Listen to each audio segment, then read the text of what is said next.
Assalamu alaikum wa rahmatullahi wa barakatuh. This is Najwa Husseini with Azadi News.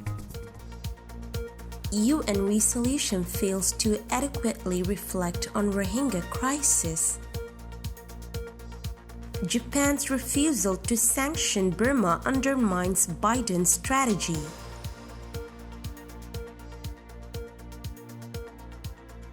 Bangladesh expressed a deep disappointment during adoption of the resolution on the situation of Burma, which it said failed to adequately reflect on the Rohingya crisis and in recommending any action to resolve that crisis. The resolution on the situation in Myanmar was adopted by the UN General Assembly on June 18th with 119 votes in favor, 1 against, and 36 abstentions. Bangladesh also abstained. It focused on the current democratic crisis in the country, including the declaration of emergency and detention of its political leader, calling for restoration of democracy while recognizing the central role of ASEAN. The resolution was initiated by a core group of member states including the US, EU, UK, and Canada, among others. The core group finalized the resolution in consultation with ASEAN members, who recently held a leaders' summit in Bangkok, which was also attended by the Burmese military leader. The GA resolution welcomes the 5-point consensus reached at the leaders' summit and calls for its swift implementation. However, the resolution did not include any recommendations or actions on the issue of repatriation of the Rohingya to Arakan.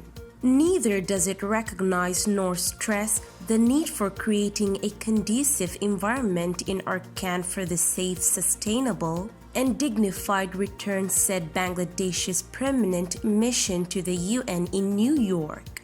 The resolution also lacks determination to address root causes of the Rohingya crisis through collective means. As such, fundamental issues were not included in the resolution, therefore Bangladesh decided to abstain. Some key OIC members, including some ASEAN and SAARC members, also abstained.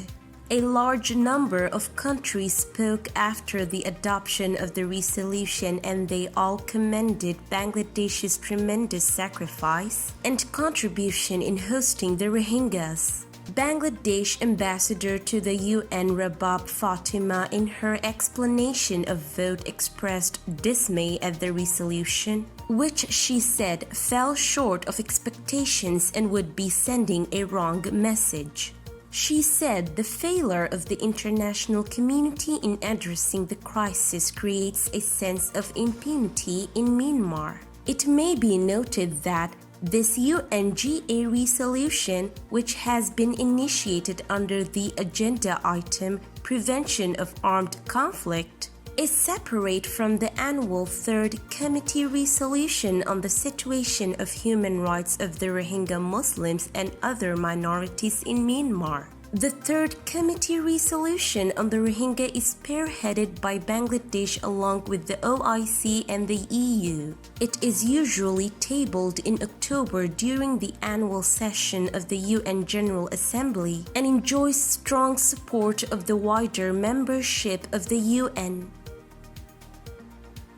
When hundreds of protesters gathered outside Japan's embassy in Yangon during the height of nationwide anti-coup protest in February, Ambassador Ichiro Maruyama emerged from the gates with a firm warning for the junta: release the detained civilian leadership immediately. The remarks delivered in Burmese drew applause from pro-democracy demonstrators, hoping Japan would take concrete action to pressure Burmese military. But since then, Japan has resisted calls to impose sanctions or suspend ongoing infrastructure projects, saying only it would avoid carrying out any new non-humanitarian deals with the junta. Within the international community, our country has many routes of communication with Myanmar, including the Myanmar military, a Japanese foreign ministry official said by phone in response to written questions. We understand that many countries, not just ours, are considering what is the best way to deal with this based on the situation. Still, the country also has a history of defending Burmese generals. In 2019, Ambassador Maruyama said there is no genocide in Myanmar in response to a case at the International Court of Justice over allegations of atrocities on its Rohingya population in western Arakan state. We fully believe that the Myanmar military will keep its promise to prosecute anyone who committed human rights abuses, the Irrawaddy quoted him as saying. Beijing has blocked uniform sanctions at the United Nations Security Council and said its policy toward Burma was unaffected by the coup, granting the regime legitimacy on the world stage.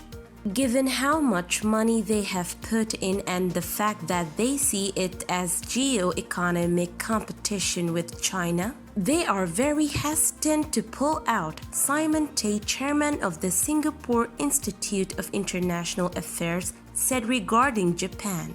Japan's ties with the Southeast Asian country go back to World War II, when the regime in Tokyo helped revolutionaries led by Aung San, father of modern Burma, and the now detained civilian leader Aung San Suu Kyi, formed the military in its fight for independence. While Japan later occupied Burma until 1945 and Aung San turned against them, the countries have maintained close relations even under long periods of military rule. When Burma ushered in sweeping political and economic reforms about a decade ago, Japan was rewarded with high-status projects, joining with public enterprises to establish the Yangon Stock Exchange and the country's only operational special economic zone. As of April, Japan was its third largest foreign investor nation behind Singapore and China, with nearly $2.4 billion in capital since the 2016 to 2017 fiscal year, according to data from Myanmar's Directorate of Investment and Company Administration. This is today's news. To get more updates about Rohingya, subscribe to our YouTube channel and hit the notification bell. Visit our website azaditvnews.com and follow our social media accounts. Wassalamu alaikum wa rahmatullahi wa barakatuh.